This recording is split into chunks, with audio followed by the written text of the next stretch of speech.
President Trump says he'd be open to a meeting with Kim Jong Un. He said actually it would be an honor to meet with the North Korean leader who is hurling all these nuclear threats at the United States. And there is a collective media freakout over the president's attitude toward Kim and the Philippine president and others around the globe, Vladimir Putin for one, who might be described as strongmen, dictators, totalitarians. For example, the New York Times says that Mr. Trump's unorthodox overtures to a nuclear-armed despot who brutally purged his rivals, that would be Kim and others, illustrated the president's confidence in his ability to make deals, but highlighted his penchant for flouting the norms of diplomacy.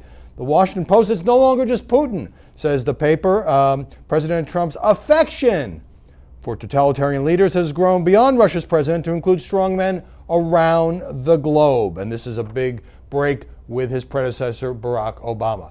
Now, I don't necessarily think that President Trump should meet with Kim Jong Un, at least not until the end of a long negotiating process where North Korea agrees to freeze or give up its nuclear program.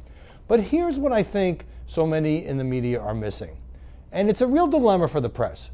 When the president talks about maybe I'd meet with this one or that one, when he talks tough against North Korea and then softens his tone, this is sort of his style. He talks a lot. He talks out his positions in public. He talks to his aides, outside advisors, decides what he thinks. In other words, it's kind of a moving target. Now, everything a president of the United States says is news, so that you cannot fault journalists for reporting what he says, but it's almost as if, and this applies to the health care bill and all kinds of domestic issues as well, it's almost as if there's this assumption, because this is the way that previous presidents have always done it, that if he says something, we're looking at breaking up the big banks, healthcare, Kim Jong Un, that's the new policy.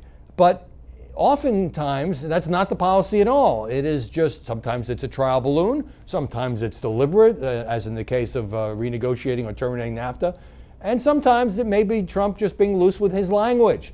He is not, like so many of his predecessors, a guy who carefully calibrates every word, whose every phrase or sentence is vetted by the federal bureaucracy. That has its weaknesses, that has its strengths, but I think the media need to kind of make an adjustment in the way they report on these things. Some journalists are starting to get it, that this is a process and everything he says is not set in stone. So, for example, just yesterday, Trump tweeting that maybe we need a shutdown in September to deal with the mess. Now, he's not literally saying the government should shut down. He's frustrated about the budget deal, the short-term budget deal done with the Democrats.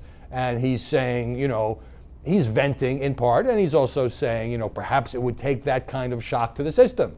He's engaging in some rhetoric. I think people get that, but, there continues to be this view of everything he tweets and everything he says in a flurry of interviews, that everything goes to 11. Now, sometimes he says things that are not true, or, he's historically challenged, such as on Andrew Jackson and the Civil War. And it's fine for the press to call him out on that. And all this stuff, especially how to deal with the craziness in North Korea, is fair game for coverage, scrutiny, and debate.